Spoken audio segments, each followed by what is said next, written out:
Mekteple gelip alıp okuşların gözünce muhallimde uylatып atat da. Mekteple bir tıyın çoğuta turgan uçurlarda, uşunday da atene istegen uçurlar bokup da. Atenesi bilbey giyin kokusuna bilip atat. Turabıza kofe içip, alar men tanışmayım.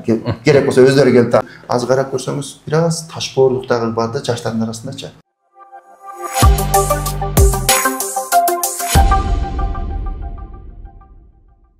Саламатсыздарбы, кымбаттуу көрөрмандар. Сиздер менен кезектеги Таамай подкастында жолугушканыбызга абдан кубанычтабыз. Бүгүн биздин конокто Назарбаев университетинин профессору, ошол жердеги магистрдык лидерлер мектеби магистрдык мектебинин директору, Кыргызга төбөсү көрүнгөн педагог агабыз, эң мекенчил ошо Кыргызстандын билим берүү системасы үчүн өтө күйүп бышып жан дили менен эмгек кылып жүргөн агайыбыз бар, Дүйшөн Шаматов агайыбыз. Агай, кош келиптирсиз биздин студияга. Эми сизди ушул жерден көргөнүбүзгө абдан кубанычтабыз. Себеп дегенде сиздей адамдардын келип ошо биздин подкастта өзүңүздүн ой пикирлериңизди айтып, жеке эле биз эмес, ошо жалпы кыргыз билим берүү системасы үчүн бир жакшы ойлоруңузду бөлүшүп, ошол жагынан бир жакшы бир биз үчүн кеп кеңештериңизди берип кетет деген ишеничтемин. Анда ошо алгачкы суроого тарагай. Ошо өзүңүз жөнүндө бир аз кыскача айтып кетсеңиз. Чоң рахмат. Мен дагы кубануу менен сиздин чакырууңузду кабыл алып келип калдым. Себеби сиздердин долбоорду уккандан бери өзүмчө сүйүнүп жатам. Бул ушул Кыргызстанга, Жети Дубанга пайдалуу боло турган долбоор экен. Ушундай долбоорлор көп болсун. Агартуу тармагында элибизге мындай чыныгы, мындай таасир эте турган долбоорлордон болсун. Ал эми кыскача өзүм жөнүндө айтып өтсөм, мен кадимки жөнөкөй үй бүлөдөн деп коет элек. Илгери сайыз учурунда жөнөкөй үй бүлө деп баардыгы мындай мактануу менен айтат элек. Ошондой жөнөкөй үй бүлөдөн чыккан карапайым айылданды, айылдык мектепте окуган, кыргыз тилдүү мектепте окуган жаш жигит болуп, кийин университетте окуп, чет тилдер факультетинде англис тил мугалими адистигин алып, анан ошо англис тилди окуганым абдан мага пайдасы тийген экен. Ошонун пайдасы менен чет өлкөдө дагы магистратураны, PhD докторантураны аяктап окуп келгенмин. Азыр акыркы жылдары Бишкекте дагы иштедим бир топ жыл ар кандай окуу жайларда. Ал эми акыркы жылдары Казакстандын Борбор шаары Астана калаасында Назарбаев университетинде эмгектенип келем. Чоң рахмат агай. Эми баарыбыз эле ошо сиздин жашоо турмушуңуздай жасап аткан ийгиликтериңизди айрыкча билим берүү системасында аябай суктануу менен карап, ушул агайдай болсок деп идеал туткан адамдар аябагандай көп да. Анан жашооңузда көп эле ийгиликтерди жаратып атасыз. Анан ошол ийгиликтерге кандай жол менен жеттиңиз? Анан сөзсүз түрдө жашоодо тоскоолдук болбой койбойт да, көбүнчө адамдар мындай бир тоскоолу жок, жашап аткандай элестетишет да, жашоосу бактылуу деп, жана тоскоолдук сөзсүз болот. Анан ошо бизди көрүп аткан биздин кесиптештерибиз үчүн ошо кандай тоскоолдуктар болду? Анан ошол тоскоолдуктарды кантип жеңдиңиз? Ушул жөнүндө кыскача айтып кетсеңиз. Макул. Бул эми бул максат коюп, ошол эми менимче бул өжөрлүк менен кээде турмушта артка кайтуулар, чегинүүлөр, кээде жыгылуулар болот экен сөзсүз. Ошого жанагы мен кийинчерээк жанагы белгилүү инсандардын айткандарын, ийгиликтүү адамдардын мындай турмуш тарыхтарын окуп жүрүп, өзүмө сабак алдым да. Өзгөчө жанагы дүйнөлүк атактуу баскетболчу Майкл Джорданды дүйнө баары тааныйт. Андай баскетболчу дагы эле чыга элек. Дүйнө жүзү билет аны. Бирок ушу Майкл Джордандын айткан сөздөрү бар экен да. Эме деген канча жолу NBA-нын чемпиону болду, мыкты баскетболчу болду. Ал айткан экен. Менин көрөрмандарым менин канча жолу топту түшүргөнүмдү гана билет дейт. Канча жолу топту түшүрө албай калдым, командам жеңилип калды. Ошону эч ким билбейт. Же болбосо ошо топту түшүрүү үчүн канча жолу машыктым. Демек анан дагы ошону айтканы боюнча Senin kança жолу жыгылганың бул маанилүү эмес дейт. Канча жолу кайрадан аракет кылып бутка турдуң, ошол маанилүү дейт. Ошонун сыңарындай мен дагы аракет кылып мындай тоскоолдуктар деле болуп калган, көп болгон, өзгөчө союз таркаган учур менин студент болуп жүргөн учурларым, жаңыдан университетти бүтүп, жаңыдан окутуучу болгон жылдарым оңой болгон жок. Ал жылдары мисалы үчүн сиздерге окшогон жаштарга айтсак чумок да, кантип эле ошондой деп туруп. Биз бир режимде, мындай бир пландуу экономикада тарбияланган адамдар, бизге баары маалым болчу да, албетте. Бул жерде окуйсуң, окууну бүткөндөн кийин жумушуң бар, баардыгы мындай стабилдүү эле болчу да. Анан заматта эле баары өзгөрүп кетти, жок болуп кетти. Биз бараткан багыт жок болду дагы. Анан кийин жанагы өзгөчө менин муунумдагылар, ушу менин тегеремдеги муундагыларга өтө кыйын болду да. Биз бир нерсеге даярдалып жаткан адистер, ал система жок болуп, кийинки башка жаңы базар экономикасы дейбизби, либералдык экономикасы дейбизби, ага даяр болбой калдык да. Эң оор бизге болду. Ошол жылдар керек болсо жанагы дефицит товарлар, дефицит болуп, күндөп майына тийбеген учурлар болду. Ошол жылдары дагы кээ бир кесиптештер тилекке каршы жанагы башка түз эмес жол менен дагы барып калышты да. Мисалы үчүн экзамендерди кичине тыйын кыла коеюн деп туруп. Мен ошол жылдары менимче англис тилчи мугалим болуп, университеттен айылган маянам өтө аз болуп, кыйналган учурлар көп болду. Чөнтөгүңдө бир тыйының жок болсо, курсагың ач болсо, жашаган жериң жок болуп, жатакана же жанагы ижарада турган, аренда алып турган, квартирада турган учурлар болду. Ошол жылдары мен кошумча сабак алып, мына жеке менчик мектептер түшүп калган, лицейлер түшкөн. Алардан сабак алып, жана дагы 2-3 жерде сабак берип, кечиндеси бир органда иштеген адамдардын үйүнө барып, алардын балдарын репетитор болуп, англис тилин үйрөтүп, күнүгө абдан көп иштегенге байланыштуу, кичине чөнтөгүмдө акча болгонда курсагым тоюп, анан жана экзаменде анча-мынча окубай келген балдар, кыздар ортого бирөөнү салып, агай, мына тыйынды алыңыз дагы мага баа коюп бериңиз дегенде, жок. Ал тыйыныңдын мага кереги жок. Сен бир аз окугун, мен коюп берем, бирок сен ошол тыйыныңды өзүң курсагың тойгозуп жакшы окугун, мен өзүм эле коюп берем. Ортомчун салбай деп туруп, ошо менимче ушул өтө катуу аракет менен ушу таза иштеп калууга дагы мүмкүнчүлүк болдубу дейм да.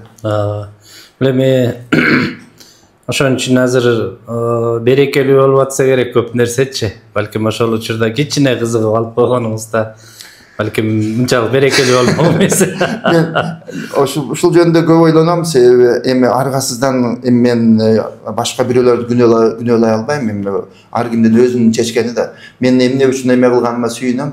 Мына пешине тери менен тапкан тыйының менен аз болсо дагы өзүңдүн балдарыңа кичинекей момпосу алып келесиңби, же болбосо аларга бир белек алып келесиңби, өзүң тапкан акча менен алып келгенде ушундай баркын билесиң. Өзүң дагы анан мындай балдарыңды таза мээнет менен чоңойтуп атканыңа өзүң мындай куштарланасың да. Ошол мени эме кылат, мотивация кылат жашоомдо.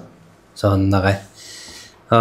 Эми ушул темага киришердин алдында бир көп эле изилдөөлөргө катышып жүрөсүз да, көп изилдөөлөр жүргүзүп жүрөсүз.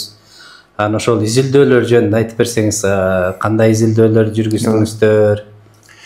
Мен магистратурада, диссертацияда биринчи жолу мындай олуттуу түрдө изилдөө менен алектендим да. Кээде биз мындай изилдөөнүн маңызын түшүнбөстөн эле изилдөө деп кое берет экенбиз да. Изилдөө болуш үчүн өтө системалуу түрдө мындай суроо коюп, адабиятты талдап, маалымат чогултуп, маалыматты анализдеп, анан ошол баягы суроого жооп бериш керек экен да. Бирок ушул изилдөөнүн усулдары дүйнөлүк деңгээлде мындай бизде анчейин окутулбай калат экен да. Жогорку окуу жайларда, аспирантурада, магистратурада. Аны мен биринчи Пакистанга барганда изилдөө усулдары деген курстарга катышып сабак алганмын да. Ошо сабак алгандан кийин, курска катышкандан кийин гана изилдөөнүн суроосун кантип коесуң? Мындай так анык суроону коюу дагы чеберчилик экен да. Ушул суроону койгондон кийин ушул суроого маалыматты кантип табасың? Интервью жүргүзөсүңбү, анкетабы, кандай жолдору бар? Анын дагы жолдорун биз көбүнчө жаш илимпоздорго үйрөтпөйт экенбиз да. Мен ушу биринчи жолу үйрөнгөнүм ушу Пакистанга барып үйрөнүп, ал жакта бир жаңы изилдөөнү жүргүзгөнмүн, диссертация жазганга. Ал темам ушул мугалимдердин баалоо усулдары. Бул өтө маанилүү тема да. Мектепте болобу, университетте болобу. Баалоо дегенде биз жанагы педагогикалык окуу-жайларда анчалык маани бербей калат экенбиз да, баалоончу. Аны баалоого кийинчерээк мектепке мугалим болуп иштегени келгенде маселе ошол жерде башталат экен. Окуучуга баа койгондо калыс баа коесуңбу, башкалар атаандашып атпабы, же болбосо ата-энеси келип алып эмне үчүн мындай баа койдуң деп талашкан учурлар болот экен. Демек баалоо эң талашты жараткан бир маселе болуп калышы мүмкүн экен, эгер мугалимдин мындай чеберчилиги жакшы деңгээлде болбосо. Баягы калыс болуп, бардыгына баланын канчалык билимине жараша баа койбосо. Ушу теманы изилдегем. Андан кийин докторантуранын темасы Канадада, Торонто шаарында докторантурада окуганда жаш мугалимдердин мугалим болуп калыптанышы деген теманы да изилдедим. Бул дагы өтө актуалдуу тема. Дайыма актуалдуу болуп кала берет. Себеби көпчүлүк биздеги педагогикалык окуу-жайлар жаш адистерди даярдаганда мектептин шартына анчейин көңүл бурбай даярдап калат экенбиз да. Анан баягы жаш биздин адистер университетти аяктагандан кийин алар менен байланыш үзүлүп калат экен. Биз аларды мектепке даярдай алдыкпы, кандай көйгөйлөр бар, алар кантип иштеп атышат. Эгер куратор гана мындай кээде жолугуп калып сурабаса, системалуу түрдө иш алып барбайт экен да. Мен ушул жөнүндө да диссертация жаздым. Жаш мугалимдердин өзүнүн мындай жаш мугалим ким ал? Мектепте 1 жыл, 2 жыл, 3 жыл иштеп жатканды жаш мугалим деп коебуз. Алардын эң кыйын учуру мектепке келгенде адаптация, ыңгайлашуу, социализациясы абдан кыйын болот экен да. Анан кээде мындай бул маселеге мындай олуттуу карабай эле мектеп жетекчилери жаш мугалимдер алар мейли өздөрү көнүшүп кетет, өздөрү үйрөнүп кетет. Бири баягы насаатчыны берип койсом болду, маселе чечилди деп коет экен да. Бирок көйгөй өтө көп экен. Маселе жаш мугалимдин мындай кыйынчылыктары өтө көп түрдүү болуп туруп, ошолор жаш мугалимге мындай өтө системалуу көмөк керек экен да. Андай кылбаса көптөгөн жаш мугалимдер мектеп таштап кетип калат экен. Ошол эле учурда карасаңыз, көптөгөн жаш мугалимдердин мектеп таштап кеткени маянадан да болушу мүмкүн, өзгөчө эркек балдар үчүн. Бирок андан да көп маселе колдоо, жылуу сөздүн аздыгы экен да. Ушул акыркы жылдары абдан көп айтып атам. Мугалимдер менен жолукканда, мектеп жетекчилери менен жолукканда, ушу жаш мугалимдерге алардын ал акыбалын сурап коюңуздар, учурашып таанышып коюңуздар деп ушинтип, ушунун фанаты болуп калдым. Бул изилдөөм дагы анан дагы бир нерсе бүгүнкү темага дагы жакындаштырсак, жаш мугалимдердин эң корккон нерсеси ата-энелер менен жолугушуу экен. Ата-энелер чогулушу. Элестетсеңиз 22-23 жаштагы жаш кыз, анан ал жерде ата-энелер 30-40 жаштагы жанагы көп нерсе көргөн ата-эне келет, чоңопалар да бар да. Аларга жаш кыз эмнени айтат кантип бала тарбиялоо боюнча. Ошодон коркот экен жаш мугалимдер. Анан ошого бул темага аябай олуттуу карашыбыз керек экен. Биз жаш мугалимдерди, адистерди даярдаганда кантип иштеш керек? Анын жол жобосун жакшы үйрөтүшүбүз керек экен да. Аны эми акыркы жылдары башка темаларда изилдеп жүрөм. Бул Казакстанда бир командабыз менен жакшы теманы изилдедик. Өтө мындай көп тармактуу изилдөө болду. Мындай аралаш усулдар менен сандык, сапаттык усулдар деп коет да изилдөө. Ошол жанагы анкета жүргүзүү, жанагы интервью, фокус группа жүргүзүп, болашак деген мыкты программасы бар Казакстанда. 30 жылга жакындап калды. Жана бизде илгери 21-кылымдын кадрлары деген долбоор кийин жок болуп кетти. Азыр дагы мындай эл үмүтүбү жакшы долбоор бар. Мындай масштабы чаканыраак болгону менен идеясы жакшы да. Казакстанда эң мыкты долбоорлордун бири ушул болашак болуп, аны биз изилдеп чыктык. Болашактын пайдалуулугу, жанагы мамлекетке, өлкөгө ушу кандай пайдасы тийип атат, кетирген акча кичине ошонун кайтарымы болуп атабы, ушуну изилдеп бердик. Ушуну кесиптештерим, Кыргызстанда кесиптештерим кызыкса, бул жөнүндө дагы аябай тажрыйба бөлүшсөк болот да. Анан дагы жанагы темага кайта келсек, бул ата-энелер менен иштешүү боюнча мен өзүм түздөн түз изилдөө жүргүзбөсөм дагы менин магистранттарым, кесиптештерим атайын изилдөөлөрдү көп жүргүзүп жүрөт. Чет өлкөлөрдө, дүйнөдө деп коелу, дүйнөлүк алкакта ата-энелер менен иштегенде мектеп менен ата-эненин кызматташуусу такыр башка нукта кетет да. Ушуну менимче бара Кыргызстанда да көбүрөөк ушу жөнүндө сөз кылсак. Себеби азыр эми 12 жылдык деп атабыз, макул, окуу китептери деп атабыз, макул, мугалимдердин чеберчилигин өркүндөтөбүз деп атабыз, макул. Бирок ошол эле учурда мугалимдер ата-эне менен кандай нукта иштешет? Ата-энелер менен кызматташуу маданияты кандай болуш керек? Ушул жөнүндө азыр сиз Google Академияга эле деп жазсаңыз, ата-энелер менен мектептин кызматташуусу десеңиз, миңдеген, миллиондогон изилдөөлөр чыгат да. Бирок чет тилде, Кыргызстанда азыраак.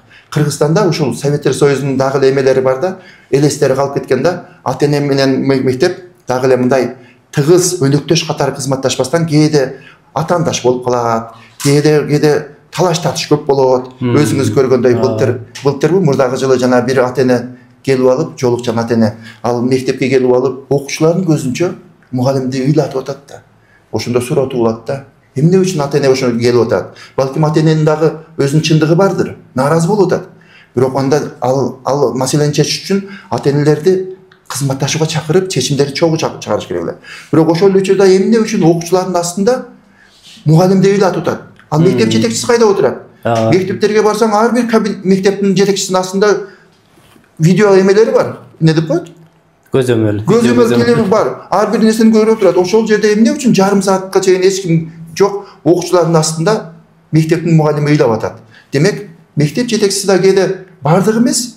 Кээ бир мектеп жетекчилери өздөрүн сактап калыш үчүн мугалимдерин салып берип коет да. Бул дагы мындай өтө олуттуу тема бүгүнкү күндө. Ошон үчүн мен абдан мындай сиз менен ушул темада маектешкен мындай өзүмчө мындай даярдангым келди да ушул темага. Чоң рахмат агай. Эми өзүңүз баамдагандай ошо бүгүнкү күндүн темасы ошол мектеп менен мугалимдин ортосунда кызматташуунун эл аралык тажрыйбаларына кайрылып көрөлү дедик да. Анан эми өзүңүз көрүп атасыз, мисалы мектеп менен мугалимдин ортосунда аябагандай мындай биздин көзүбүзгө орук коюп турган проблемалар бар. Бул жагынан билим берүү азыркы агартуу министри да көп жолу айтып атат. Бул ушул проблеманы чечпесек, ушул көйгөйдү чечпесек, анда болбойт. Себеп дегенде ата-эне менен мугалимдин ортосунда мындай байланыш көп болуш керек. Муну коомчулук деле сезип атат, мектеп деле сезип атат. Мындай жалпы жонунан көп көйгөй бар экен, баарыбыз эле билип атабыз да. Бирок илимпоз катары агай, илимпоз катары ошол илим жаатында кандай бир көйгөйлөр, мындай өзгөчө мындай элге байкалбаган көйгөйлөр бар. Анан ошол көйгөйлөрдүн кесепети кайсы жерге алып барышы мүмкүн? Көйгөйлөр тилекке каршы бул мындай изилдөө боюнча адабиятта көп жазылган бул темада. Ошо көйгөйлөрдүн негизгилеринин бирөөсү мугалимдердин мектеп ата-энени кандай кабыл алат? Ата-энени өнөктөш катары кабыл алабы же мектеп ата-энени жон гана, мисалы үчүн бул Союздан калган эме да. Советтер Союзунда эми мектеп бул чоң бул идеологиялык мекеме болгон да. Мекеме болуп ошол учурда биз балдарды окутуп мындай коммунизмди курабыз, биз советтик адамды тарбиялайбыз. Ата-эне дагы бизге бир тараптуу болгондо мектеп ата-энени дагы керек болсо үйрөтүш керек деген. Ата-эненин катышуусу биз качан кааласак ошондо катышыш керек. Себеби мектеп баарын билебиз, мектепте адистер иштейт деген көз караш болгон да. Ошонун эмеси дагы эле калдыктары бар да. Ошого ата-энелер дагы бара-бара алыстап кеткен. Же болбосо мектепти мындай балдарын окуган жерин ушул керек болсо эме катары көрүп калганда, бул кээде ата-энелерде дагы мындай ушундай түшүнүктөр пайда болуп калган тилекке каршы.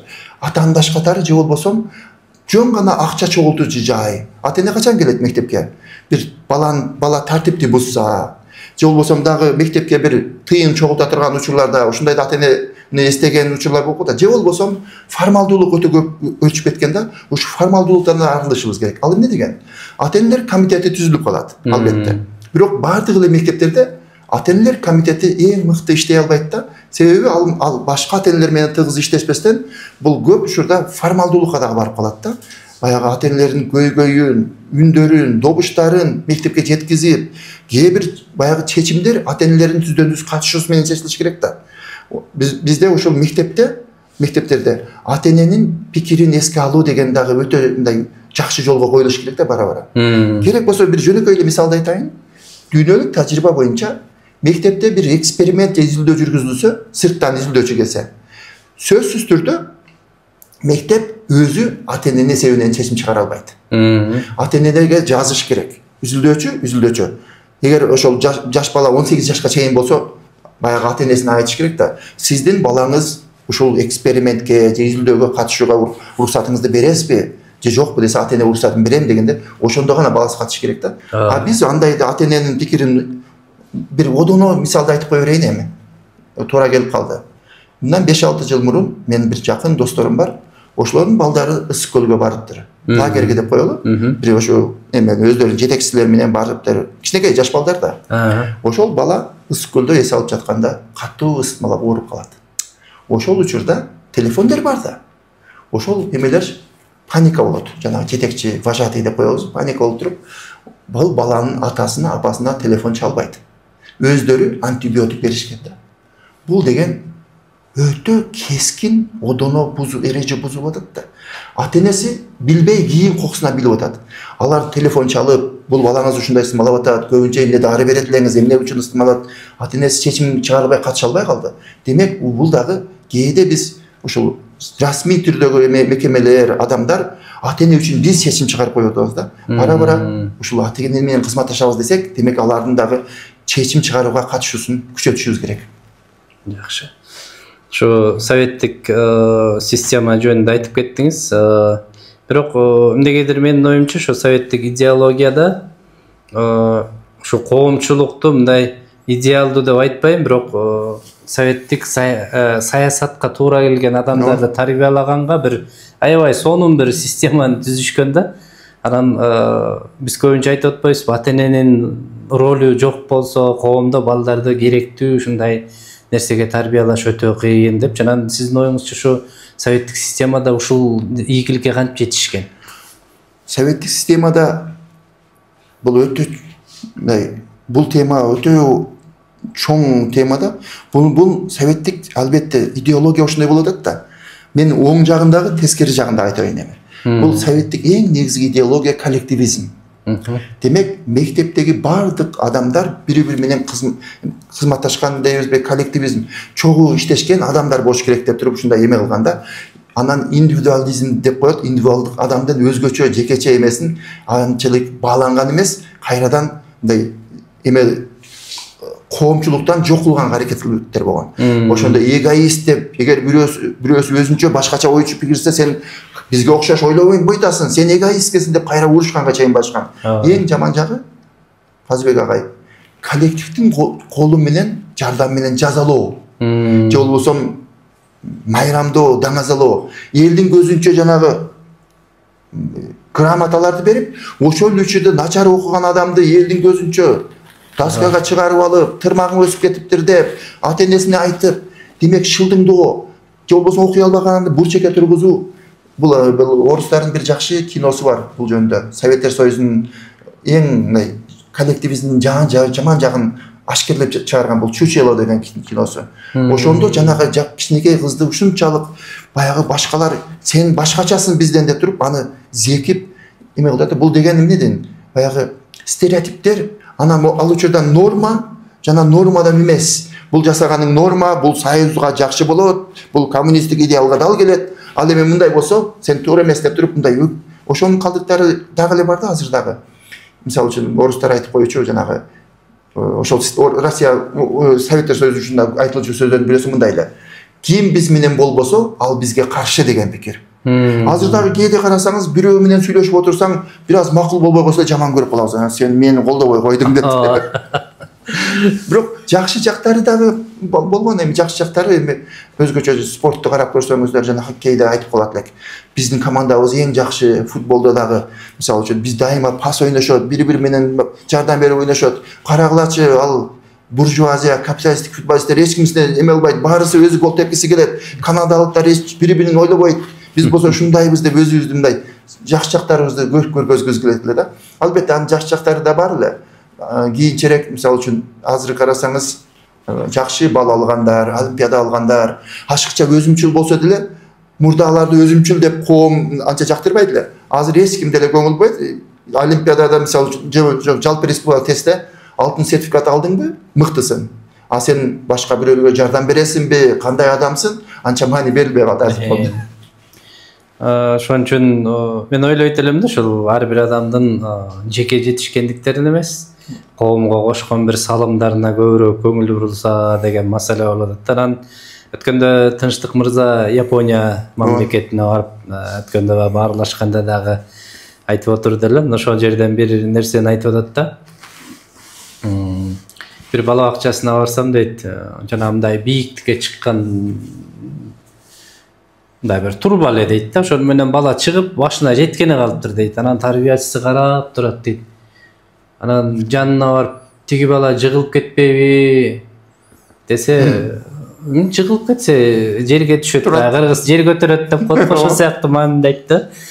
Ушундай деп айтты. Анан бирок экинчи жолу антип чыкпай калат деп айтты депчи. Анан көбүнчө биз баягы мурун мисалы Союз мезгилинде биз тамак ичкенде өзүбүздүн идишибизди көтөрүп барып тамагыбызды койдуруп бир жерге отуруп ичип баргандан кийин тарелкага эч жерге коюлуш керек, табак чыныга эч жерге коюш, ошонун баарын өз ордуна койдуп анан чыгып кетчү элек да. Өзүбүздүн ордубузду тазалапчы.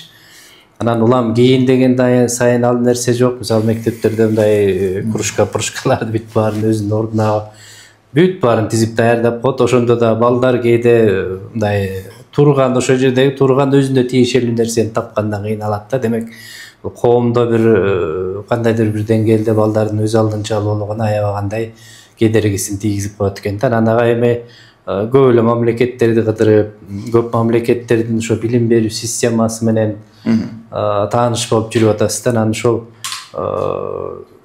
башка бир ийгиликтүү ушул ата-энелер менен мектептин, мугалимдердин ортосундагы байланыштын бир жакшы идеалдуу системасын чыгарган мамлекеттер жөнүндө айта аласызбы?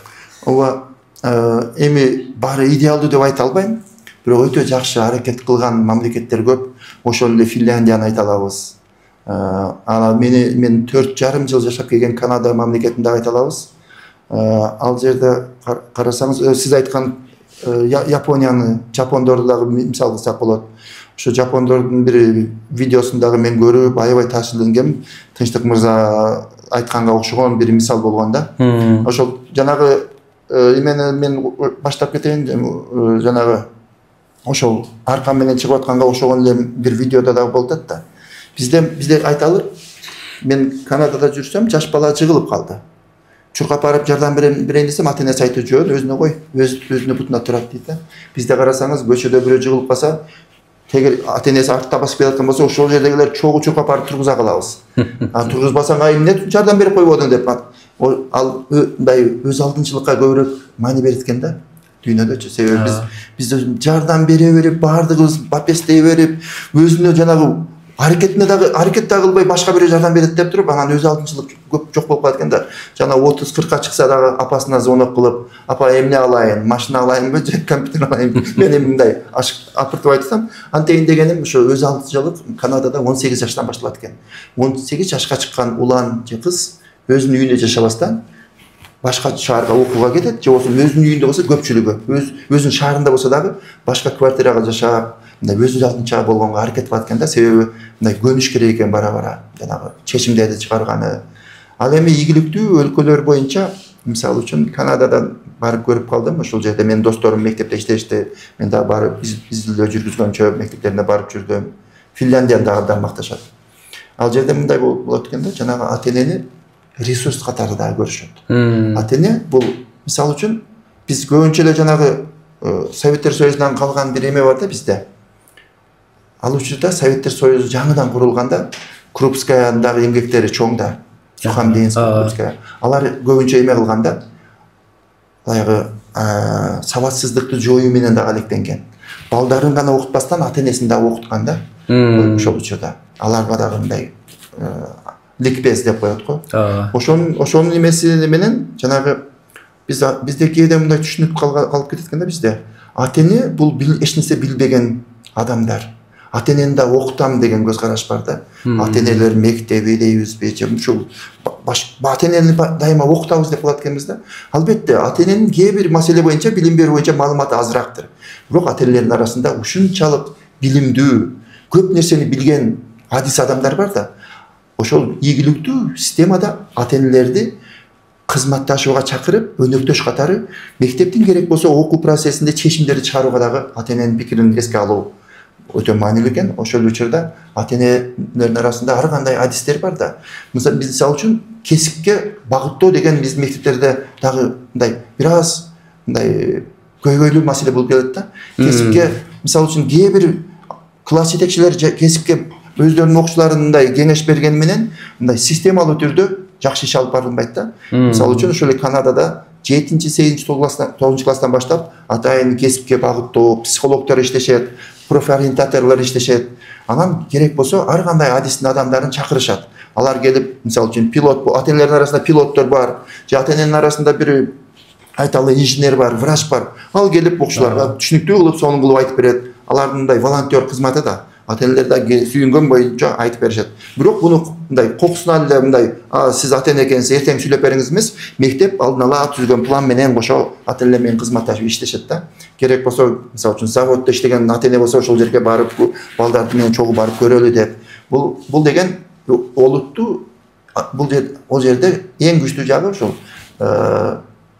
мектеп, ата эне дагы мектепке түздөн түз жөн эле биз жанагы тартип бузганда барам дебестен, же болбосо мектепте мугалимдер күнү экен барып куттуктап коеюн дебестен, же диплом алганда барбастан жыл бою кызматташып атат да. Анан мен дагы ушу Казакстандагы балдарым окуган мектепти айтып өтөйүн. Өтө жакшы, булар дагы Кембридждин программасы менен окуткан мектеп да. Аябай мындай жаңылыкка умтулган мектеп, мыкты эмелери бар, мугалимдери бар. Алардын 1-2 тажрыйбасы абдан мага жагат. Ошону ушу бүгүн подкастта дагы айтып кетейин, балким көрүүчүлөргө дагы пайдасы тийип калар. Аны мен соц тармактарда ушу тажрыйбаны бөлүшсөм, Кыргызстандын бир кыйын агайлары мектептин директору болуп жүрүп, азыр мындай Кыргыз билим берүү академиясында иштейт, Мелис деген агай. Ошол билимканада ошол тажрыйбаны дароо ишке ашырыптыр. Анан Кыял агай дагы өзүнүн мектебинде ишке ашырыптыр. Бул эмне деген иш-чара? Ойлоп көрсөңүз, сиздин мектебиңизде да ошондой болушу мүмкүн эле, оттуктагычы. Карап көрсөңүз, салттуу түрдө ата энелер чогулушу кандай өтөт? Ата энелер баары келет, класска келет дагы, 30 канчасы келсе отурушат. Анан башында мугалим сүйлөйт, балким ата эне комитетинин жетекчиси сүйлөйт, ошол мындай көйгөйлүү маселелер талкууланат, анан бир аз пикир алышат, ошо менен бүттү. Бирок биздин балдарыбыздын мектептеги ата эне конференциясы деп коет, 1-2 түрү бар.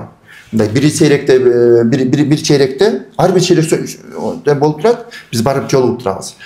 Кээде жанагы окуучулар өздөрү жетектеген конференция деп коет, а бирөөсү болсо ар бир мугалим менен жолуккан конференция. Ал кандай болот? Чоң спорт зал дейли да. Же болсо актовый зал. Ошол жерде ар бир предметтин мугалими өзүнчө орундукта отурат. Математика мугалими, тарых мугалими, англис тили мугалими өздөрүнчө отурушат. 3 сааттай убакыт берилет. Ошол учурда 6-7-8 класстарбы деп коелу. Ошолор келет, же болбосо 9, 10, 11-лер, 12-лер дейбиз. Ошол убакытта бөлүнөт убакытта. Келишет. Түшкө чейин мисалы үчүн бир группа келсе, түштөн кийин башка группа. Мугалимдер отурат. Ар бир ата эне 5 мүнөттүн ичинде ар бир мугалим менен жолугуп чыгат. Ротация болуп. Эмне жөнүндө сүйлөшөт? Мисалы үчүн сиз менин баламдын мугалим болсоңуз, сиздин колуңузда файл бар. Ар бир окуучу жөнүндө. Сиз англис тилчи мугалимсиз да, мен балама айтам. Казбек ай, кандайсыз, жакшысызбы? Мен ушу Айдеминин атасы болом. Айдемиби? Кое туруңуз. Айдеми англис тил боюнча быйыл жакшы окуду. Өтө жакшы, анын сүйлөгөнү жакшы, котормогон жакшы которуп атат. Анан эң маселеси жазуусузда маселе бар. Ушу жазууга кичине көңүл буруп коюңуз да. Балким үйдөн көбүрөөк жазсын десе, жакшы, макул, мен көңүл бурам деп. Бул жерде башка эч ким жок. Экөөбүз гана сүйлөшүп атабыз. Биздин сырыбызды башка окуучулар, ата энелер, мугалимдер билиштин кажети жок да. Анан себеби кээ бир маселелерди тартымай айта бересиз, мен да сурай берем да, башкалардын көзүнчө болсо мен кээде арданып кетишим мүмкүн да, эгер балам бир начар жактарын уккан. Көрдүңүзбү? Ошентип сиз менен 5 мүнөт бүткөндөн кийин убакыт болду, жылгыла дейт, анан кийинки ушинтип аябай бир 3 сааттын ичинде балам жөнүндө, кызым жөнүндө аябай толук маалымат алып, кайсы предметтен кантип окуш керек ушундагы. Буну Кыргызстанга да көбүрөөк мектептерге жайылтыш керек ошол тажрыйбаны. Демек, бул жердечи караңыз, ата эне менен мектеп мугалим өнөктөш болуп атат. Биз бул жерде жанагы урушуп, сен менин балама 2 койдуң дебестен, себеби ал мугалимде көргөзүп атат. Көрдүңүзбү, муну жазган жеринде муну ката болуп келе да. Ошонун үчүн деп туруп, мындай эмеси да бар да, көргөзүп. Анан биз бул баарлашуу дагы конструктивдүү болот. Пайдалуу болот эки тарапка тең. Сонун экен агай, абдан жакшы идея экен. Чындыгында баягы ата энелер чогулушун баарын чогултуп алып, анан биз көнүп алганбыз да. Советтер Союзу мезгилинде чогулуштар ошондон бери ушундай өтүп жүрөт да, мисалы баарын чогултуп алып класста баланча отличник бар, сен балаң аябай жакшы окуйт, анан эми булар бар аракет кылат, анан булар бар деп анын арасынан бирдикке пандемиядан кийин мен бир видео көрүп калдым. Ата-энелер мага жөнөтүп коюшкан экен, туугандарымча. Өтө одоно, өтө начар видео экен да. Бирок ал мугалимди мен толук күнөөлөй албайм. Себеби ал мугалим жаш мугалим, аны дагы эч ким андай туура эмес деп окуткан эмес да. Ал эмне кылып атат? Сабак учурунда пандемия аякталып жаткан учуру. Мугалим класста бир 22 катар окшойт, 20дан ашык окуучу бар экен да. Видеого тартат мугалим. Сабакты үй тапшырмасын ким аткарбай келди деп туруп. Сабак класста бир 2 гана окуучу бар экен. Ошолор тургузуп мактап, калгандарын Паланчаева, каначы, сен эмне аткарбадың? Кара. Анан Пустанчаева, сен бу тайымды аткарбайсың. Пустанча, сен аткарат десем, сен аткарбай келдиң. Бир 5-10 мүнөттүк видео тартып, бардык ата-энелерге жөнөтүп койду видеону. Эмне кереги бар? Ата-энелер эмне үчүн өзүнүн баласын башка ата-энелер көрүш керек? Өзүнө жөнөт, аны жөнөтпөстөн эле чакырып, эмне үчүн уш көрдүңүзбү? Бул жерде мындай билбейм, кайдан үйрөнгөнүн билбейм, бирок педагогикалык жактан алып караганда ал мындай эч бир мугалим жасабаш керек. Өтө оор нерсе.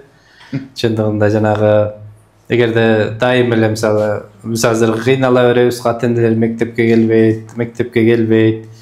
Көбүнчө кайсы балдардын окуучулары келет, жакшы окуган окуучунун ата-энелери келет, себеби алар чогулуш сайын мактоо жакшы нерсесин угат. Анан баягы берки балдар мисалы ар бир баланын деле өзгөчөлүктөрү бар да. Мисалы жакшы жетишкен жагы бар. Мисалы балким ал математикадан 2 чыгып атышы мүмкүн, 3 чыгып атышы мүмкүн, бирок ал баланын балким сүрөттү жакшы тартат, балким жакшы ырдайт.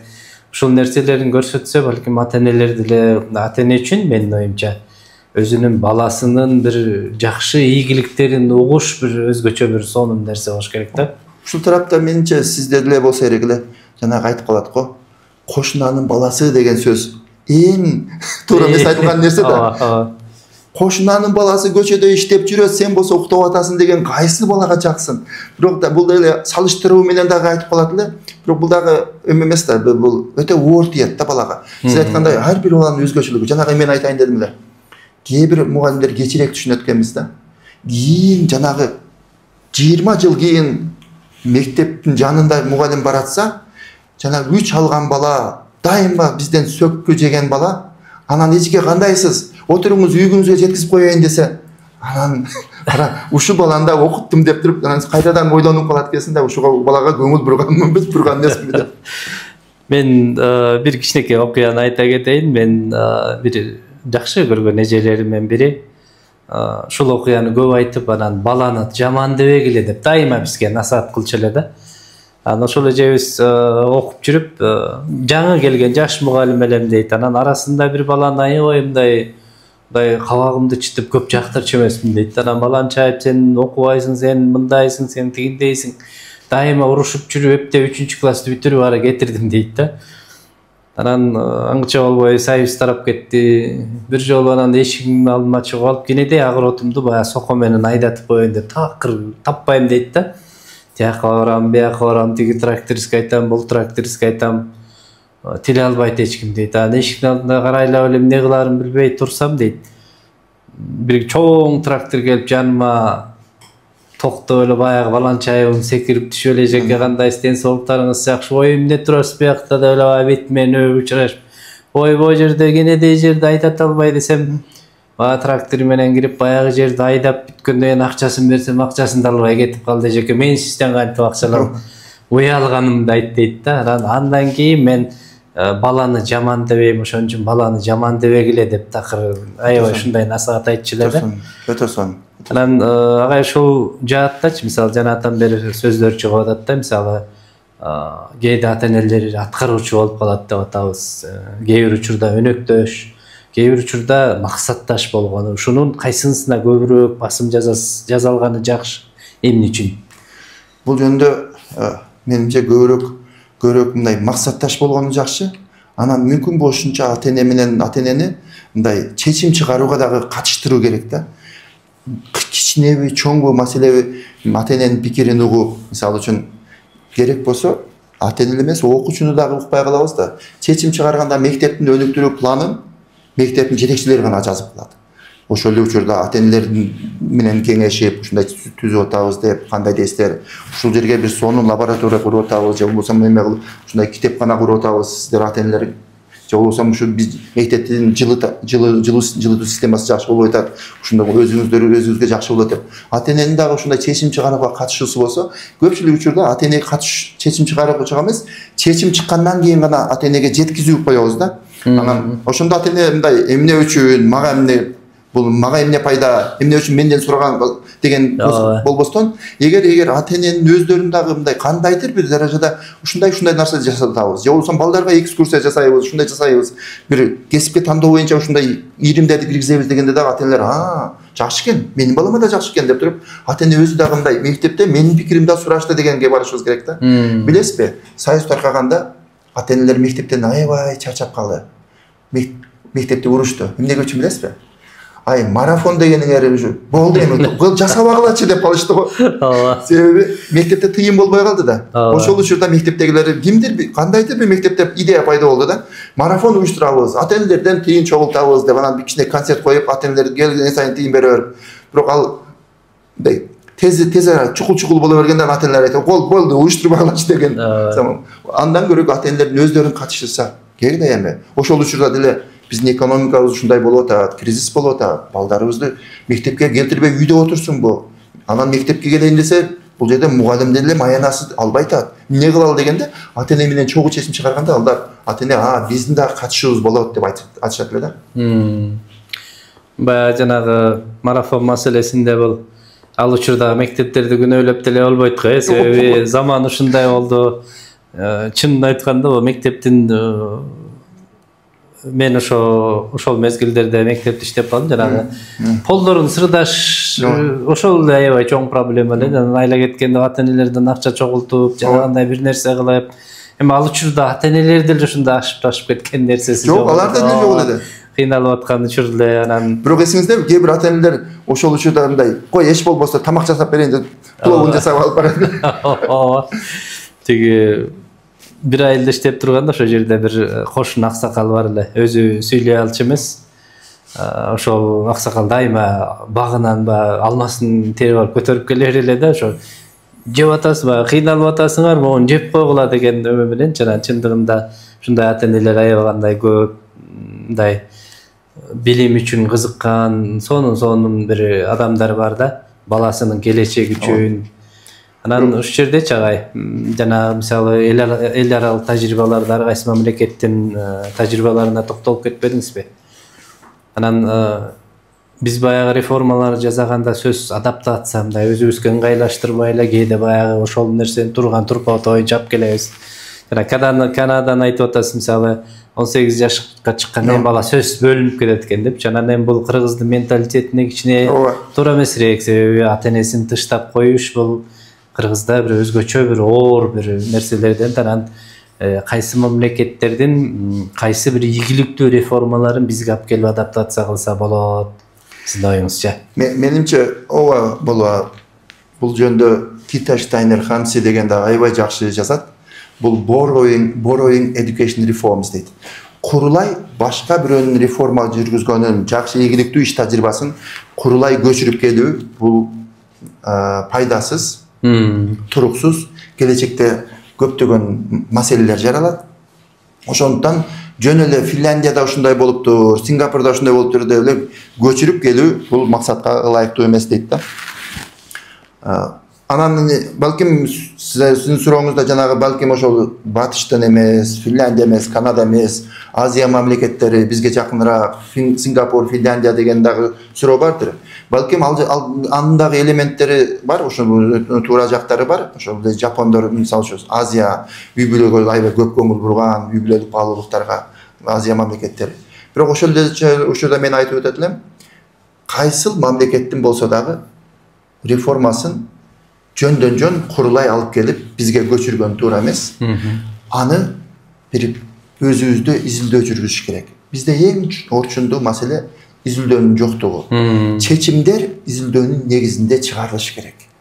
Олуттуу саясий же болбосо билим берүүдөгү чечимдер, чоң чечимдер изилдөө аналитиканын негизинде жүргүзүш керек да. Жөн гана бир мамлекетте ийгиликтүү болду, биз дагы ошондой кылсак боло берет деген ал ишке ашпайт. Же болбосо жөн эле имитация болот дагы, эртең көрсөң ишке ашпай калса, бунуңа жаман. Бул жөнүндө жанагы жан башына каржылоодагы аябай аракеттер болду. Ошону киргизүүгө Кыргызстандачы реформа болду. Акырында бул падышевое финансирование деген ат мененчи. Бул жаман нерсе экен, бизге керек эмес экен деп мындан кубала берди. Бул ал идеянын жакшылыгында, жамандыгында эмес. Аны кантип ошо биздин жагдайга изилдөөнүн негизинде эме кылып ишке ашырып, анын пайдалуу жактары көп да, игиликтүү системада аябай жакшы иштеп атат. Мектептин өзүн-өзү жанагы эмеде жанагы ар бир баланын кет башына жараша каржы бөлүнсө, аны мектеп өзү дагы мындай жакшы туура багытта иштете алып, анан үнөмдөп калып, дагы мектептин өнүгүшүнө кошсо, анын эмнеси жаман. Бирок ошого окшогон идеялар тилекке каршы изилдөөсүз, кескин түрдө эле заматта эле ишке киргизиш керек деп реформа болгондуктан, бул жөнүндө Анди Харгривс, Майкл Фолландер аябай көп айтат. Тилекке каршы реформа ишке ашпай калат. Ошонун андан көрө ал реформанын идеясын биринчи Кыргызстандагы жагдайды изилдеп, биздин ошол ал реформаны алып келсе болобу, болбойбу, жана эгер ошол эле жан башына каржылоодо эгер мисалы үчүн чоң айылдарда ийгиликтүү иштеп кетет, балдардын саны көп. Те алыскы тоодогу мектептеги болгону 20-30 окуучу болсо, анан ал мектепте эгер жан башына каржылоо тыйын аз болуп калса, анда мектепти жаап салыш керекпи? Ушуга окшогон нерсени олуттуу ойлонуп, изилдөөнү жүргүзүп, анан дүйнөлүк эң мыкты тажрыйбаны алып, бирок ошол үчүн эле Кыргызстан жагдайын изилдеп, бизге керектүүсүн биздин адистер өздөрү ишке ашырып кетиш керек да, ошондо ийгиликтүү болот деп айтам. Жакшы экен агай. Чынын айтканда, бул жерде ошол кайсыр бир реформаларды бир жакшы бир иштеп чыгып, сиз айткандай изилдөөлөрдү жүргүзүп, анан ошол изилдөөлөрдү ошол изилдөөнүн негизинде кайсы бир чечимдерди кабыл алып, анан ошол ишке ашырылса. Казбек агай, ошол изилдөөлөрдү коомчулукка жеткизүүгө дагы, түшүндүрүүгө дагы оңоюраак болот да. Көрдүңүздөрбү? Бул башка идея болгону менен Кыргызстанда жүргүзсөк, ушунча биздин калкыбыздын ушунча пайызы колдойт экен. Мындай жүргүзсөк, ушундай жүргүзсөк болот экен. Элибиз буга даяр экен. Изилдөөнүн негизи ушул көргөзүп атат деп туруп айтсак, анан коомчулук дагы нанайт да. Туура экен. Жана жан башына каржылоонун несебинен мугалимдер ушунча маяны алып, анын сабак бергенде жакшырып калыптыр. Анда жакшы турбайбы деп туруп, элге, коомчулукка да жеткизүү оңоюраак болот да. Жакшы. Агай, анан ушул изилдөөлөр баягы чындыгында изилдөө жаатында бир аз мүчүлүштүктөр болуп атпайбы? Мисалы, анан ушул ар бир мектептин мугалими дагы ушул изилдегенге жөндөмдүү болуш керек. Алар да изилдөө жүргүзүш керек, анан ошонун негизинде чечим чыгарыш керек деп атабыз да. Анан бул жаатта бир аз кыйналабыз го, бирок ошол нерсени кантип ошо мугалимдердин жалпы массасына жеткире алсак болот ошо изилдөөлөрдү? Эң жакшы эми бул жерде изилдөөнүн ар кандай түрлөрү бар да. Мугалимдер жүргүзгөн изилдөөнү мен мындай аныктамасын берип кетейин, себеби биздин көрүүчүлөрдө башкача түшүнүп болуп калбасын. Дүшүн агай келип алып, жанагы биздин мектептеги иштеген мугалимдер Скопстан макала чыгарсын деп атат, анан эртең бир жаңылык киргизсин, жанагы Американы ачсын дегенге окшогон бир жаңылык киргизсин деп айтып атат. Андай кантип эле ошондой болсун деген түшүнүк пайда болбош үчүн түшүндүрүп кетейин. Эми албетте университеттерде мугалим окутуучулар изилдөө менен машыгат, алар негизинен мындай макала жазат, изилдөөсүнүн негизинде бир кандайдыр бир көйгөйдү чечкенге аракет кылат. Же болбосо жаңылык эме бар да, жаңылык киргизүүгө аракет кылат. Новизна, оригиналити деп коет. Бир илимге жаңылык киргизүүгө аракет кылат. Ошондой эле макала жазат. Бул эми илимпоз, университетте иштеген окутуучунун бир эмеси, бир тарабы алар илимпоз катары дагы, изилдөөчү катары дагы. Ал эми мектепте иштеген мугалимдер дагы изилдөөчү болуш керек, бирок алар практик изилдөөчү болуш керек. Ал деген эмне? Алар жаңылыктарга албетте эң акыркы педагогика тармагында болсо, эң акыркы изилдөөлөрдү окуп, ошол учурда өздөрүнүн мындай кесиптик жактан дагы чеберчилигин өркүндөтүү үчүн, өзүнүн күндөлүк көйгөйлөрүн чечүү үчүн ар кандай жакшы изилдөө усулдары бар. Action research деген Казакстанда аябай колдонуп калышты. Же болбосо lesson study. Lesson study'ни Кыргызстанда эки мектеп системасы жакшы колдонуп атат. Акылман лицейи, президенттик Акылман лицейи, ошол мугалимдери Казакстан менен барып кызматташып, аябай жакшы колдонуп атат. Анан сапаттуу мугалимдери. Бирок башка биздин мектептерде менимче креатив таалимди да колдонуп атат окшойт. Бирок башка мамлекеттик мектептерде колдонбой атат да, ушуну мен үгүт кылып кетет элем. Бул lesson study деген жапондордун усулу абдан жакшы усул да. 3-4 мугалим өздөрү чогуу пландаштырып, бир көйгөйдү аныктап, чогуу пландаштырып, сабак өтүп, бири-биринин сабагына катышып, маселени да чечип, өздөрүнүн изилдөө жүргүзөт да, изилдөө кантип жүргүзөт алар. Көйгөй кандай дейли? Бир мисал үчүн физика сабагына окуучулар такыр кызыкпай атат десек, мугалим аябай тынчсызданат дагы ушул маселени тема кылып алат. Тема кылып алат дагы, анан кийин эмне үчүн кызыкпай атат деп өзү ойлонуп, ар кандай божомолдорун айтып, анан ошол эле учурда дүйнөлүк системаны изилдеп чыгат. Адабияттарды, Google Академиядан, башка мамлекеттерде физикадан кызыкпай калса, мугалимдер эмне кылат экен? Кандай жолдор менен чечиптир? Себептери эмне экен эгер окуучулар кызыкпаса? Материал оор болуп атабы? Же материалдын турмуш менен байланышпай атабы? Же мугалим өзү түшүндүрө албай атабы? Өзү эле сүйлөп туруп, жана слайдтан окуп коюп атабы? Ошого окшогон изилдеп карап туруп, анан мугалим өзү план жазып чыгат дагы. Мен мына эмени как раз эмне бул көйгөйдү чечүү үчүн эмне кылам деп туруп иштеп чыгат да. Бул жерде мугалим өзү негизги максаты изилдөө. Өзүнүн мыкты мугалим болуп дагы сабакты жакшыраак өтүүгө көмөк бере турган изилдөө да. Анан окуучуларга дагы изилдөө деген англис тилинде термин бар, research деген термин бар, анан inquiry деген термин. Inquiry деген поиск. Же болбосо жанагы сиздер дагы сизге маалым болгон ирим катары. Бир балага тапшырма берсең, мисалы үчүн ак бура суусу оштогу, же болбосо бычка. Бычка кайдан башталат десек, Бишкектеги. Окуучулар изилдеп отуруп, бул да бычка кайдан келет экен? Бул эмне океандан келеби деп отуруп, анан изилдеп, демек бул башталыш кайда барат?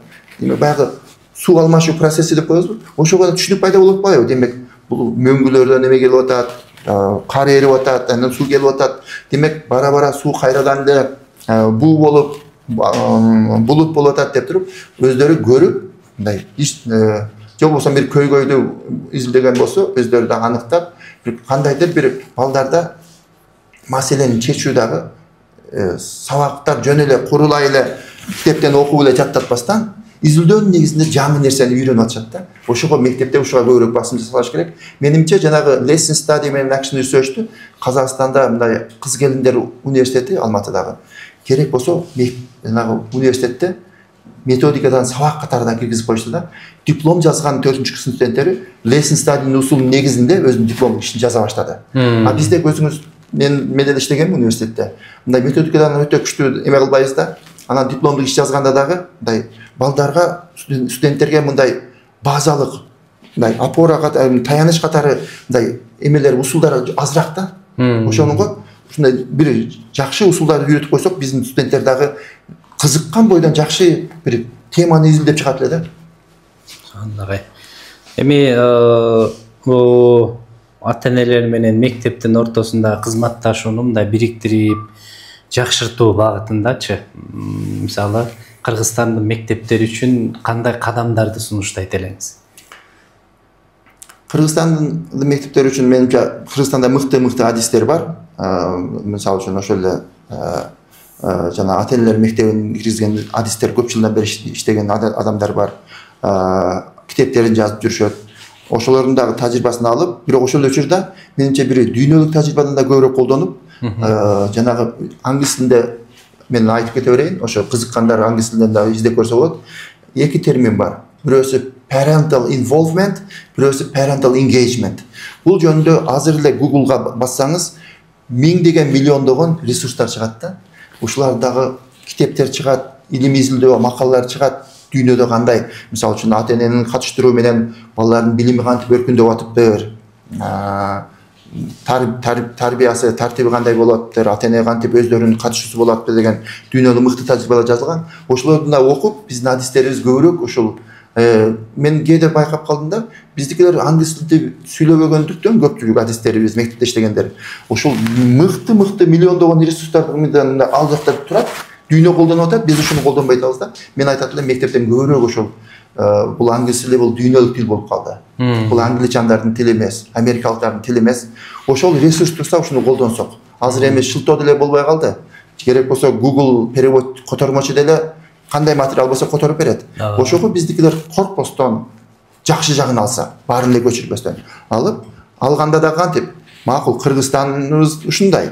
Алардын идеясы мындай экен, кайсы жакшы жактан алалы, жаман жактан албайлы деп сиз айткандай.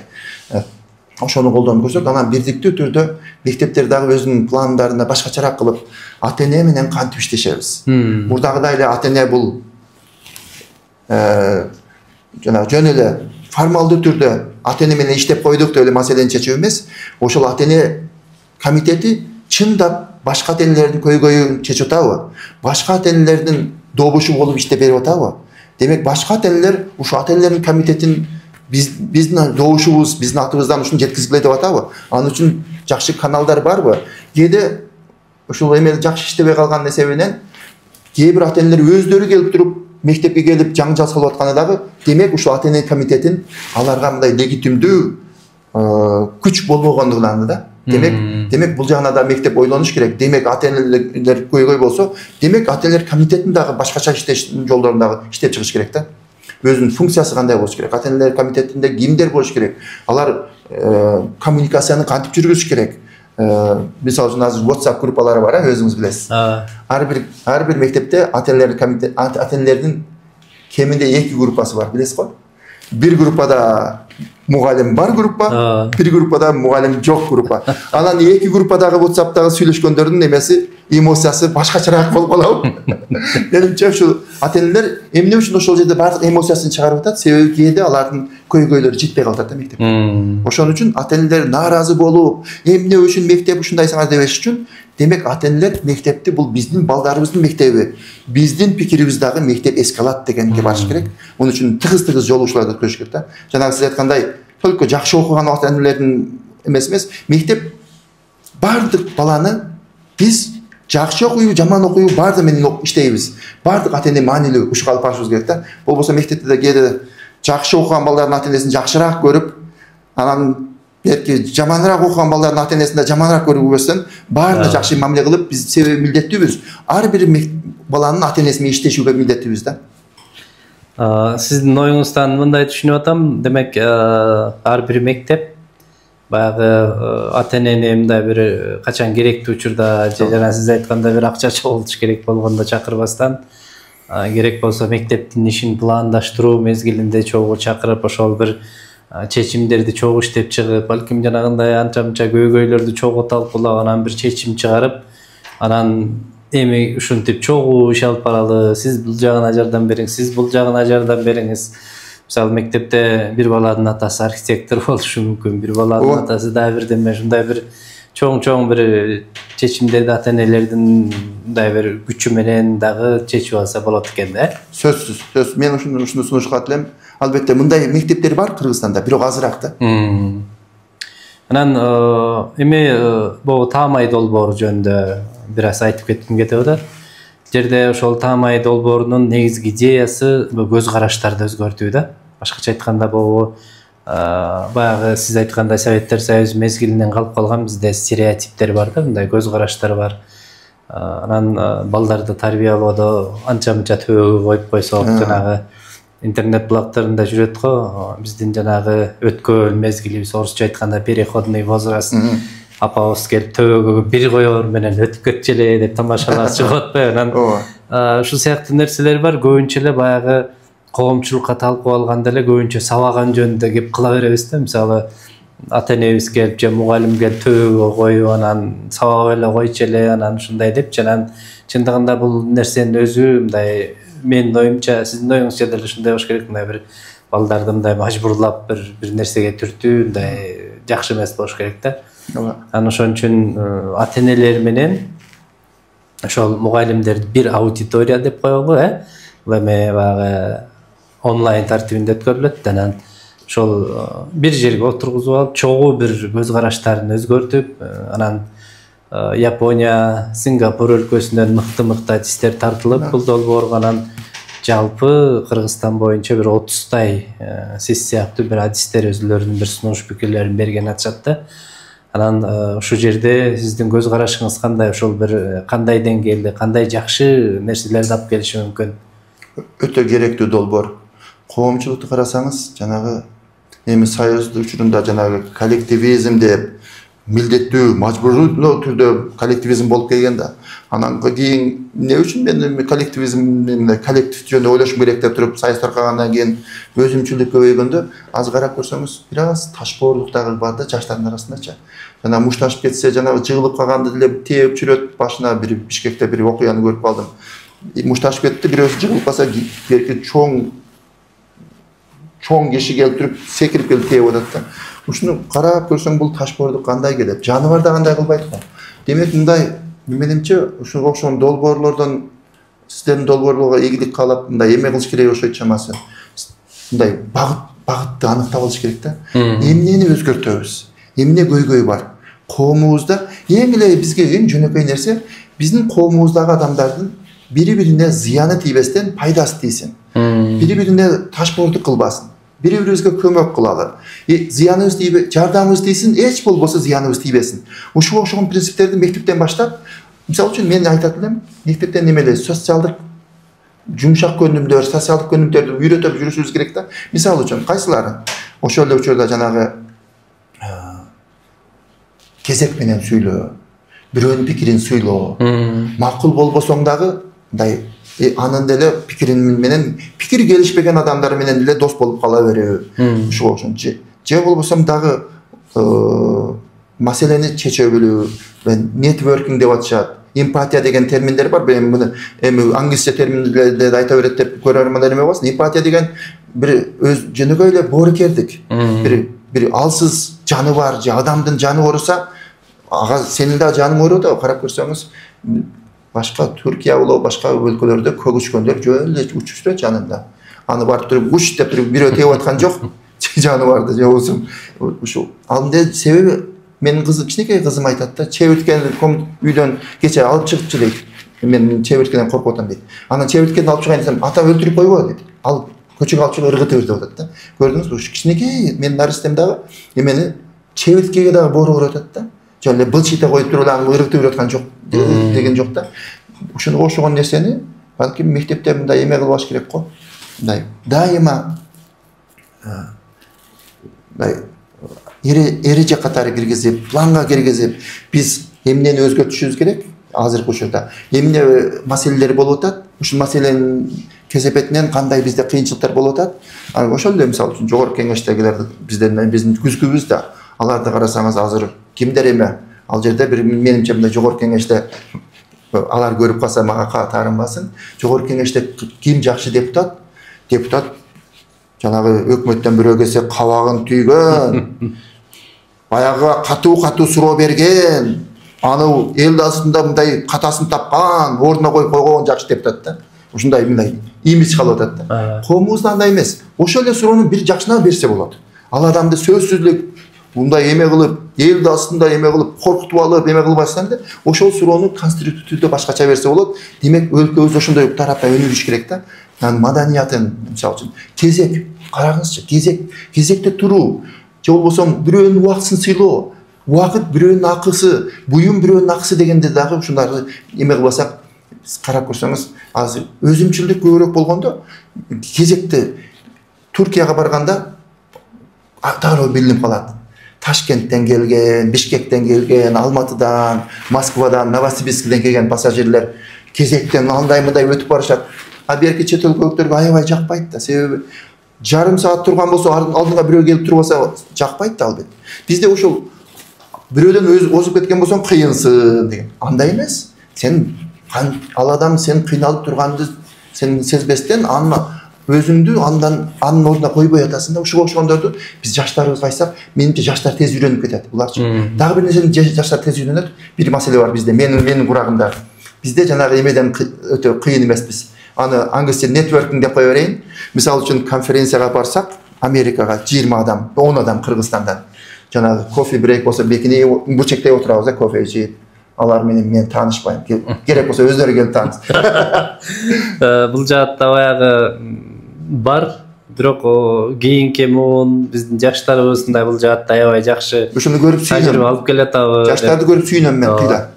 1-2 жыл мурун ошо Кытай мамлекетине окуучулар менен барып келгенге мүмкүнчүлүк болду. Анан баратканда ушул нерсени айттым да, баргандан экөөң бири-бириңерди ошол жерден көргөндөй болуп деп тамаша айтып атам да. Барганда таанышкыла, ар жак бир жак менен таанышкыла, көрүшкүлө, сүйлөшкөнгө аракет кыла деп анан улам ар кайсы шаарга көчүп жашап атам бир күнү. Бир шаарга барганда сурап атам да, бирөөсүнө жок, тиги каякта кандай жүрөт, жакшы жүрөсүңөр, жакшысыңар десем, билбейм дейт. Эмнеге десем, ал экөөбүз эки бөлүнүп жашап атабыз. Бирөө Россиялык кыз менен, бирөө Тажикстандык кыз менен жашап атыр да. Жакшы. Кайра келгенде сүйлөшө берет.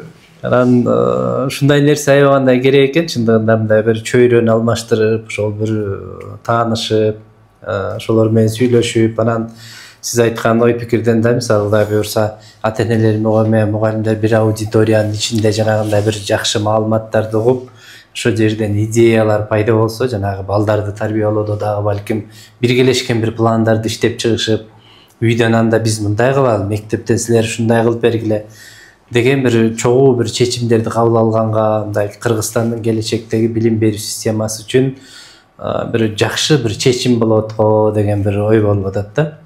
Анан өзүңүз дагы бир жакшы бир ошо өз жумуштан сырткары учурда бир ушул ата-энелер менен мугалимдерге бир жакшы бир жолугушууга мындай сунуш берип атасыз, мисалы жардам берели болуп, жана бул жардамыңыз үчүн терең ыраазычылык билдиребиз чындыгында. Анан биздин ошо көрөрмандарыбыз үчүн ошол жолугушууда сизден кайсы бир баалуу нерселерди угат, ошол жөнүндө кыскача бир обзор кылып кетпейсизби? Мен кыскача обзор кылсам, мен ошол жанагы кээде биз мындай мугалимдерди, ата-энелерди эме катары көрөт экенбиз да. Эч нерсени үйрөнгүсү келбеген, анан материалдык нерсеге гана кызыккан, же болбосо мектепке кызыкпаган, жок андай эмес экен. Ата-энелер мыкты ата-эне. Ар бир ата-эне, мен ошо ар бир деп айта берейинчи. Ар бир ата-эне өзүнүн баласы жаман болсун дебейт. Ар бир ата-эне өзүнүн баласын жакшы билим алсын дейт. Болгону ата-эне менен иштешкенде ошо туура багытта карап неме кылыш керек экен да. Биз 1-2 иш-чара өткөздүк. Агартуучулар кербени деп, ата-эне мугалимдер менен. Каникул учурунда, отпуска учурунда ата-энелер менен мугалимдер келишти. Келип, өздөрү кызыгып, эч ким милдеттендирген жок, явка деген жок, жана башка.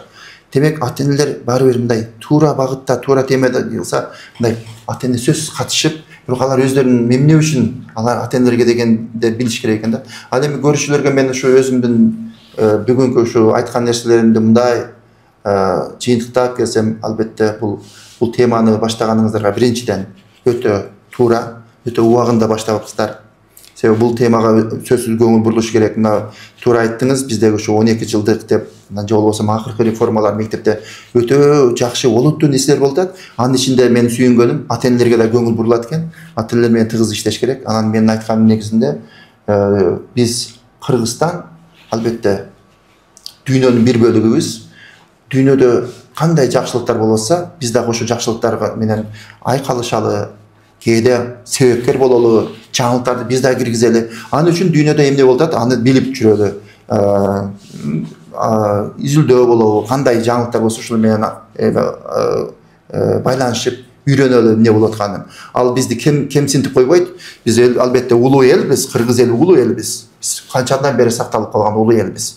Бирок ошол учурда азыркы заманда дагы кантип өнүгөбүз, алдыга жылабыз. Ушуну олуттуу ойлонуп дагы күч аракетибизди жумшай берсек, башка бирөөлөр бизди о кыргыз мамлекети ушундай деп туруп башка бирөөлөр мындай суктана турган мамлекет болуп өнүгө берет. Анан дагы бирөөсү ата-энелер бул негизги биздин неме окуучулар, мектеп, окуучулар жок болсо мектеп жокпу. Мектептердин болушунун кажети да жок, окуучулар жок болсо. Бирок окуучулар бизге керек, бирок ата-энелер ал жакта тургула эмес. Ата-энелер менен бирге иштешибиз керек. Ата-эне биз мектептеги иштегендер канчалык ушу өзүбүздү жоопкер сезип, окуучуга милдеттүү түрдө окутабыз, биз буларга биздин милдетибиз дегенибиз менен ата-эне ошондой эле тиешеси бар. ар бир ата эне өзүнүн баласы үчүн жакшы билим каалайт, жакшы тарбия каалайт. Болгону биз мындай бири-бирибизди көбүрөөк угалы, көбүрөөк жолугушалы, көбүрөөк ошо ата энелер менен иштешели. Аларды ата энени бизге атаандаш катары эмес, ата энени өнөктөш катары көрөлү деп мен жыйынтык чыгарат элем. Чоң рахмат агай. Абдан сонун бүгүнкү куруп берген маегиңизден абдан бир баалуу, маанилүү сонун идеяларды мен өзүм жеке чыгардым. Буюрса бизден көрөрмандарыбыз дагы бир жакшы идеяларды алат деп ишенем. Анан сиз бүгүнкү ушу жолугушуубузга көпчүлүк окурмандар сүйүп окуп аткан китептериңизди ала келиптирсиз. Ошол китептериңиз жөнүндө кыскача бир айтып бербейсизби? Макул, бул китептерим башынан баштасам, бул Билим бакыт канаты деген китеп 2022-жылы чыкты окшойт. Бул 3 багытта жазылган. Биринчиси мектеп жөнүндө, экинчиси жогорку окуу жайлар, анан үчүнчүсү бул жөнөкөйлүк, бактылуулук жана башка мындай баалуулуктар жөнүндө. Себеби окурмандардага дагы табитине жараша кимиси кайсы жерин каалап окуй берет.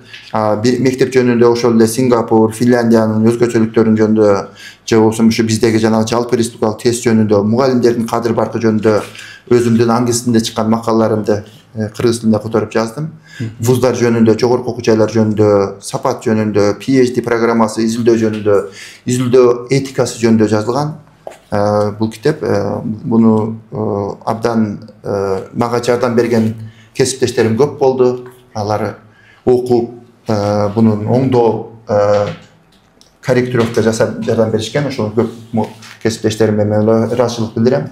Дагы бул китеп 4-чү жол. Буну биз Анди Харгривс жана Денис Шерли. Анди Харгривс менин агайым болгон Канадада. Бул билим берүү реформасында өтө кыйын адис. 4-чү жол деген китебин, ошолордун китебин кыргыз тилине котордук. Буну менин кесиптештерим жардамы менен, редакторлору Нурбек Жошбаев жана буга которгону негизги демилгечи болгон Бакыт Абдуллаевтерге рахмат, ыраазычылыгымды билдирем. Жана дайым китепти окуп сын пикир билдирген Жолдош Турдубаев, Кыялбек Акматовдор дагы дайыма жардам берип келет. Бул китеп бир аз оорураак жазылып калды, себеби англис тилинде оорураак болчу. Бирок мааниси өтө азыркы жагдайга аябай керек да. 4-чү жол деген. Буну окуп туруп, балким башкача жеңилирээк кылып дагы чыгаруу оюбуз да бар. Себеби бул китепте азыркы жагдайга аябай керек да. Жанагы 5 жогорку окуу жайыбыз өзгөчө статус алды. Силер автономия деп берилди. Ал эми мектептерге да бара-бара мындай мектептерде катышуусу болуп, өзүнчө автономия көбөйсүн деген пикирлер айтылат. 4-чү жол ошондой. 4-чү жолдо жанагы стандарт жогортудан түшүрбөстөн, бул стандартты түзүүдө мектептин катышуусу кандай болот? Университеттин катышуусу кандай болот? Университет өзүнүн стандартын түзүүгө катыша алабы, катыша албайбы? Мугалимдердин ролу кандай болот?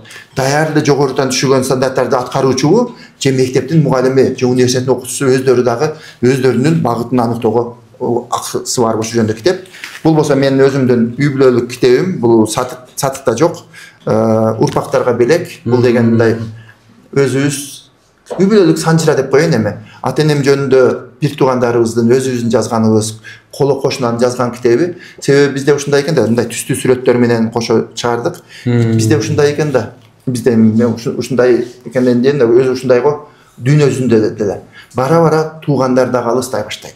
Мисалы үчүн, сиз балалуу болсоңуз, балаңыздын балдары бир тууганыңыздын балдарынан бир аз алыстай баштайт да бара-бара.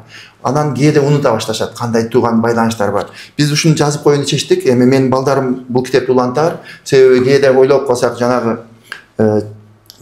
жээндерибиз уулду кызды болсо, алар жанагы таятасын, таенесин, анын балдарын жакшы билбей калат экен да. Аттарын билбей калат. Ушуга ошондо жазып жүрүшүбүз керек экен. Бизде көбүнчө ооз эки болуп калган. Балким ошо ооз эки болгондо жакшы жагы жанагы куйма кулак адамдар гана эстеп калбаса, кээде унутула баштайт экен да. Ошондой жазып койдук. Ал эми бул акыркы китебибиз. Бул кыргыздын мыкты агайы, педагог Орозали Сайдылканов агайыбыз. Ошонун менен кошо менин маегим. Негизинен мен суроо берип, ал агайды сүйлөтүп, өзүнүн эмесин жазганбыз, тажрыйбасын. Орозали Сайдылканов агай керемет агай. Лоо тоо жергесинде өзгөчө бир автордук мектепти курган. Гумандуу педагогика деп туруп, бул перестройка жылдары ошо Аманашвили гумандуу педагогика эмесин идеясын иштеп чыгып, сунуштап, азыр деле иштеп жүрөт ал. Ден соолугу жакшы, аябай Чалба Амманашвили деген мыкты педагог бар да. Ошонун идеясын Кыргызстандагы тоолуу мектепке алып барып, автордук мектепте ишке ашырган киши да. Бул киши өзү билимдин кени. Сүйлөшүп отура берсең, ар бир маселе боюнча сурасаң, ошол эле мугалимдердин билимин кантип баалаш керек, мектепте кантип маянаны төлөп бериш керек, же болбосо ата-энемен кантип иштеш керек десең, өзүнүн мыкты тажрыйбасы бар. Ал киши китепти көп окуп, Сухомлинский, Ушинский баардыгын окуп, ошолордон туура жыйынтык чыгарып, Кыргызстан жагдайында ишке ашырган киши да. Ушундай керемет мугалимдерибиз бар. Бул жөнүндө айтып коеюн, бул агай Финляндияга барып калыштыр. Пиза сынагынан кийинче. Ошол учурдагы билим берүү министри, анан жеке ишкер эле, кийин депутат болгон Абдувахап Нурбаев деген мыкты эме бар. Bir жаран бар, активдүү жаран. Ошолор барган экен, барып Финляндиялык билим берүү министри менен жолугуп, сүйлөшүп, алар презентация кылганда Оразалы Сайлыканов агай суроо бериптир да. 2-3 суроо бериптир. Финдергечи. Анан финдер таң калыптыр. Ай силер эмнеге келдиңер? Бизден сураганы. Муну агай бар экен, ошодон эле сурай бербейсиңер деди. Казбек көрдүңүзбү? Кээде колдо бар алтындын баркы жок да. Жаныбызда мыкты эжеке агайлар бар. Ошолордон сурашыбыз керек экен да. Кээде ушуларды биз укпай калат экенбиз. Жакшы. Кудай буюрса, биздин долбоорго катышуучулардын да бир жакшы мүмкүнчүлүгү бар. Ушул долбоордо Оразалы Сайдылканов агайыбыз дагы спикер катары катышып, өзүнүн тажрыйбасы, ой пикири менен бөлүшөт. Кудай буюрса агай. Андагай сизге бир эркин микрофон берели. Эркин микрофон, чоң рахмат. Абдан сонун өзүм дагы мындай суроолоруңузга рахмат. Көрөрмандарга мен айтат элем, бизде ошо билим берүү тармагы, илим тармагы өнүгө берсин. Бизде жаштар мындай билим алам деген изденген жаштар өтө көп. Аларга болгону туура багыт кылып, аларга кеп кеңешибизди айтып койсок, чоң ийгиликтерди жарата берсин. Мен көп биздин жаштарды чет өлкөдө көрөм. Шунчалык алар балким кээде мамлекеттин жардамы менен баргандар бар, бирок көпчүлүк жаштарыбыз өзүнүн күчү менен ар кандай тоскоолдуктарды жеңип барганда, аларга мен абдан ыраазы болом. Аларда иммунитет пайда болот. Аларга эч ким тоскоолдук кылбайт. Ошондуктан мен дагы көрөрмандарга айтат элем, көрөрмандарга шылтоо издебестен мүмкүнчүлүк издейле. Эч качан тоскоолдуктан коркпойлу. Кандай болсо дагы мүмкүнчүлүктү издеп, мисалы үчүн шылтоо издесек өтө көп. Ай күн ысык Кыргызстанда азыркы маселе. Ой мен китеп окуйун десем күн ысып атпайбы? Же дагы мен айылда окуп атам да шаарда болуп калып атам, же мен жеке менчик мектепте окубай калдым. Абдан шылтоо айтсак боло берет. Бирок жаштарга айтарым, урматтуу жаштар, шылтоо издебестен мүмкүнчүлүк издейле. Ар бириңер силер каалаган кесиптин ээси болгула, каалаган окуу жайда окугула. Мисалы үчүн азыр жаштарга эч тоскоолдук жок. Кааласа Гарвардта окусун, кааласа Оксфордто окусун. Аны үчүн жөн эле отуруп алып окуйн дебестен аракет кылыш керек. Ошондо менимче биздин жаштар мыкты билим алып, анан мыкты кесиптин ээси болсо, жанагы Союздан айырмасычы. Союзда коллектив өлкө үчүн дейт элек да. Мен азыр жаштарга айтам дайыма. Өзүңөр бактылуу болгула. Жаштар өзүңөр мыкты адис болуп бактылуу болсоңор, анда өлкөбүз бактылуу болот. Себеби бактылуу үй бүлө, бактылуу адамдар башкаларга жардам этет. Чоң рахмат агай, урматтуу көрөрмандар. Ушуну менен биздин ошо таамай подкастыбызды жыйынтыктайбыз. Бүгүнкү биздин мейманда ошол Назарбаев университетинин профессору, Кыргызстандагы белгилүү педагог агайыбыз Казакстанда болсо дагы жүрөгү Кыргызстан деп согуп, ушул кандай мүмкүнчүлүк болбосун, ушул биздин булуң бурчтан ар кандай бир жардамдарга кол сунуп, ошол билим берүү тармагына салымын кошуп келет. Агайыбыз менен Кудай буюрса таамай долбоорундагы дагы жолугушканга мүмкүнчүлүк болот. Баарыңыздарга терең ыраазычылык билдиребиз. Бүгүнкү ошол эфирди чыгарууга жардам берип аткан Эвриканын медиа борборуна, жалпы командасына, жетекчиси Тынчтык мырзага терең ыраазычылык билдирели. Кийинки көрсөтүүлөрдөн жолукканга чейин дейли. Сак саламатта туруңуздар.